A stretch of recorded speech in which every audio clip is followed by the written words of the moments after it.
Hello everyone and welcome to today's show. Welcome to the CTD Show, which stands for Candid Talk with Deomi. It's your girl once again, Adeomi, as the name implies. Welcome to another beautiful and amazing episode where we intend to share amazing nuggets that could be of benefit to yourself and also to me as well. Before I go any further, I will be borrowing a line or two from our previous podcast, which was termed opposition. You're basically talking about your perception about this matters. So opposition, your perception about this matters. So if you're yet to listen to it, please do take the time to go back on that episode. It's episode 3 and have a listen to it. So I will be sending my vote of thanks to one of my first love, those of you that have been with me since the very first episode. We are on the 4th one. Can you imagine? So thank you so very much. Thank you for, bearing with me even when I did not know what I was doing. Thank you for watching me grow in front of you. And also, even when we decided to veer out a bit to our mini episode, thank you for soaking all those ones on board as well. And to those ones that needed a bit more convincing, I hope I've been able to convince you about what I am, what I stand for, of course, what this show primarily stands for. So thank you for jumping on board as well. Thank you for soaking up the previous episode and riding along with me. I do appreciate it. And finally, we have those that will never come on board. I also want to hope that at some point you would, gradually come on board, but your criticism and everything is what really makes the show even much greater. So thank you as well. Today's episode, like I always do, is that I focus directly on certain things that I know would be of benefit to us. But before I do that, once again, I'd like to invite you personally to all our platforms. So we are on YouTube as Adeomi Adeniji, and we are on Facebook, Instagram, as well as SoundCloud with the name The CTD Show. It's really quite easy and straightforward. So if you like what you hear, you like what you see, why don't you visit us on those platforms? And if you like us, there's nothing that says you cannot hit that subscribe button, and also click on the notification bell so that you will be notified of future episodes as they come along. Thank you so much for supporting and riding with this girl in this vision. Today's topic, like I said, would be a really important one, and this was derived from the beginning of the month. So at the beginning of the month on all our platforms, I do sort of send messages to cheer us up and encourage us for the month, for the beginning of the month, and that should sort of ride with us throughout the whole month. And this particular message was a quote from someone very knowledgeable. His name is Mark Twain, and this quote is what I'm going to it basically states, and I would quote it verbatim. It says, "Courage is resistance to fear, mastery of fear, and certainly not the absence of fear." So for the purpose of emphasis, I'm going to repeat this. It says, courage is resistance to fear, mastery of fear, and certainly not the absence of fear. So today's episode is going to be focusing primarily on confronting your fears. And the reason I'm really specifying the fact that you're going to be confronting those fears is because knowing them and acknowledging that you have those fears in the on the face value does not really do anything. I know it's a step in the right direction, but it doesn't really do anything. But what basically makes an impact is the fact that you have taken that decision to confront those fears, and that is what we're going to be doing at the end of this episode. For us to be able to thoroughly understand or know how to confront our fears, I do believe that it's important for us to at least understand what fear really does mean. Okay, come along with me on this journey. I've been able to, make a note of some of the points that I believe basically describe what fear really is. And the first one here is it can be described as an intense dislike for something. So I'm going to quickly give a quick illustration about that. You are primarily afraid, or you really do not like enclosed places. So you're claustrophobic. That is an intense dislike for something, and that's fear. Okay, it's also an unpleasant emotion or thought that you have when you are frightened or worried by something dangerous, painful, or bad that is happening or might happen. So, like a purpose of emphasis, I'm going to go back. It's an unpleasant emotion, or thought that you have when you're frightened or worried by something dangerous, painful, or bad that is happening or that might happen. It's a distressing emotion. I'm not going to, mince words in saying that this particular emotion is quite distressing. And the reason why it's distressing is because it's jarred and it's aroused, and it basically comes about from impending danger, evil, or plan. Okay, as much as fear is an emotional response to like an actual threat, and one way or the other, I would say it has been really beneficial or fundamental to our survival mechanism as humans. So basically, when you are faced with impending danger or you are in immediate danger, fear kicks in, and what it does is basically tells you to get yourself out of that place into a place that is safe. So it sort of has its good side, and also there's this point that is in the Bible which says the fear of the Lord is the beginning of wisdom. So somehow fear does still have a good side to it, but I'm not going to be focusing on the good side of it, because I do want you to continue to have some degree of fear for some certain things, and also I also want you to have the fear of God, because that is important. But my focus today is going to be on the damaging side of fear, those distressing emotions that we talked about. That is what we will be sort of focusing on. I want you to also note, fear can be real. That means real as a result of impending danger. Something really is going to happen that is bad. Or it can be imagined in the sense that you have thought about it. We've allowed ourselves to dwell so much in that, that bubble, that fear, and that we have come to believe so much in it, and it begins to, dictate our life, dictate how we do things and how we basically react to things. So it can also be real or imagined, and it can be turned on or off. You say, why? You say, yeah, because it's an emotion. Fear is an emotion such as anger, such as, joy, laughter. It can be turned on and off. And I'm not in any way delusional to say that, turning fear on and off is one of the most easiest things to do. Absolutely not. I know it's difficult. I know it takes so much things, to be able to turn that fear off. But one thing I want you to know is that it is actually doable. So you can, I can turn that emotion, fear, off. Fear exhibits itself in various ways, in various times, in various dimensions, and in different timings in our lives. And I'm just going to quickly run through some of them that I've pinpointed. Of course, this is not an exhaustive list. There are a bit more, but I just want to explain to you that this is some of the fears that we could be experiencing as humans, as mothers, as fathers, as a career person, as a business owner, as a student, whatever area of our life, we could be experiencing this sort of fear. And the very first one I've noted down here is the fear of the unknown. I think that's pretty straightforward. There's no need for me to explain that.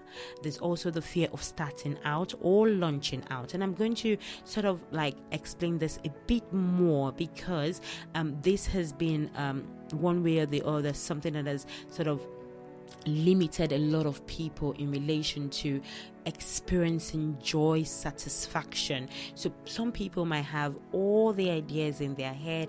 They're filled with so much skill, so much talent, I must add, and they have all this thought out in their head. They have a roadmap, they know how to do it, how not to do it. They have it planned up in their head. But guess what?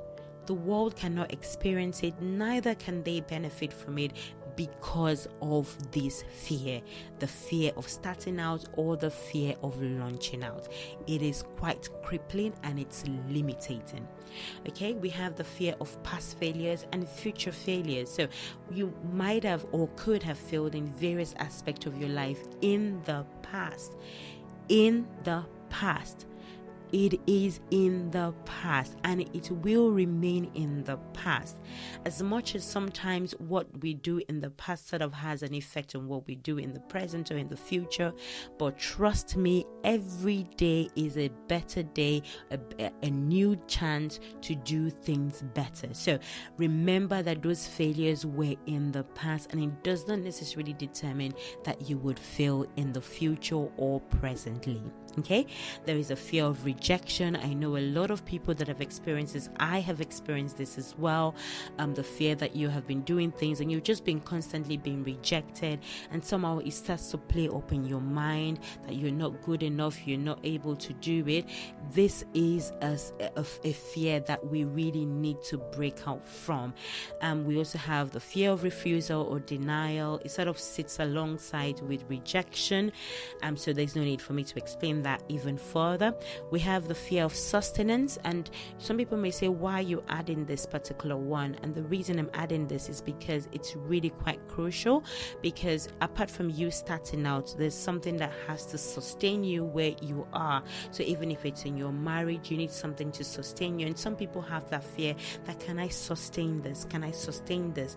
Can I sustain this gift? Can I sustain this talent? Can I sustain this opportunity? Can I sustain this marriage? Can I sustain my business? That fear constantly trots at the back of their mind and is really quite crippling. The final one I've noted down here is the fear of losing. And this is really quite emotional, because I know a lot of people, as a result of what has happened in the world right now, might have lost someone or might have lost something.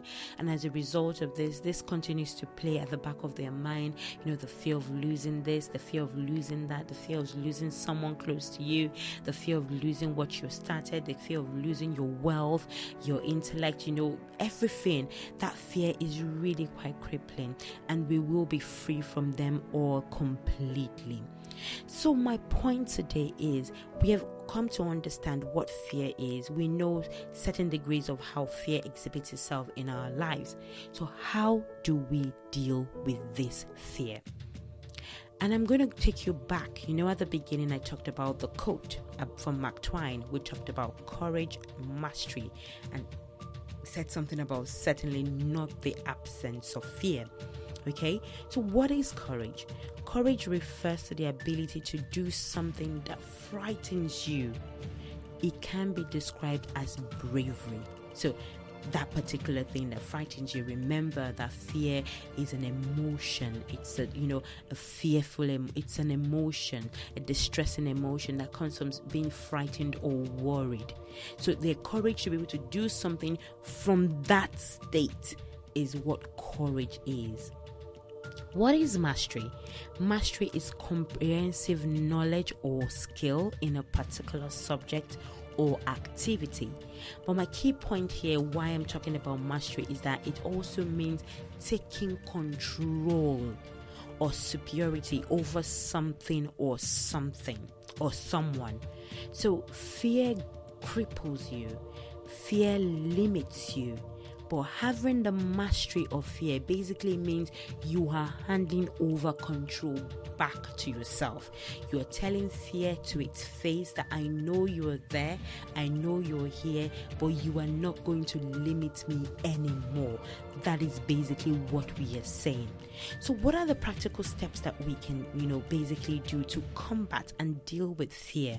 Remember, this fear will be there. I'm not saying that the fear won't be there. I'm not giving you a magic pill to tell you that when you take this once or 3 times a day, that fear that you have just disappears. No, I'm telling you that despite that fear that you are experiencing right now, you can confront it, you can stand against it, and you can achieve those goals. One of the steps I have pinned down here is that you need to acknowledge your fears. There is no painful thing about denial and about deceiving oneself about deceiving that is more painful than deceiving oneself. If you're deceiving yourself, you're deceiving. It is terrible. I can deceive the whole world. Yeah, right. But that's not a good one. But by the time you start deceiving yourself, then you're living in a false paradise. I'm talking about acknowledge your fears wholeheartedly. Know what those fears are. Absolutely. Knowing those fears are the key things. Like I explained, you do not want to live in a false paradise, deceiving yourself. Deceiving yourself is the worst sin against oneself. That's why you need to acknowledge it. If it means you penciling it down, writing it down, acknowledging it, making sure you know it for a fact. So you're not thinking or imagining it. It's not in your head like, oh, I think it's a thought. I think it's this. Note it down. Oh, I have this fear. That is the first step. They say it always that, knowing and acknowledging a problem is the first step in solving that problem. Not only is it the first step, but it's the crucial step in solving that problem. The second point I want to say is generate courage and belief from within. Oh God, I can sit here from now till next year trying to explain to you how you need to confront your fears, how you need to go above your fears, how you need to deal with your fears. You can listen to the best of motivational speakers that will get you all fluffy inside, or that you will believe you'll be able to do it. But if you do not allow yourself to generate that courage, that belief from within yourself, to tell you that you are good enough, to tell you that you can achieve it, to tell you that you are more than able, to tell you that you can dwell above the past, you can do it above what your limitations are. If you do not have that internal generation of that courage, of that belief in yourself, nothing would move. Stand in front of those fears. Look those fears in the eyes and take back control by generating courage and belief from within. Finally, you need to master your fears. Remember, I said that mastery is about a deep knowledge and skill. You need to understand why you have those fears in the first instance. Understand the fear. Oh, I have the fear for sustenance. What is the meaning of fear of sustenance? Understand the fear. Why is this particular fear present in my life? Why do I have it? Why am I under this bondage? You do that also by understanding ways to overcome. Expose yourself to knowledge. Expose yourself to knowledge. Know how you can personally overcome this. Then when you know, you can develop a strategy as to how to deal with this plan, how to deal with this particular fear. Then you can, please do, this is a very key one, celebrate those little wins. Okay, you've never written a CV in the past because of the fact that you have been rejected. The day you decide and you write your personal profile, that is a step in the right direction. Celebrate it. It's a little win. It's a win in a battle, which will lead to a win in the war. You need to be consistent. Consistency is key. You are dealing with something you cannot physically hold, so that's the reason why you need to be consistent in dealing with it, in understanding it, in taking back control, in mastering it, in stepping ahead of it, in telling and looking fear in the eyes that I am above you and I can achieve it. I can do without you. Then your courage and your bravery steps in. I'm saying this to us not just for me to share to you guys, but also to encourage myself as well, that no matter those fears, we are able to overcome. We are able to confront them head on and achieve those goals. I would always say, stay safe, stay and remain blessed, and remember, all those goals, however high and mighty, are achievable. Thank you.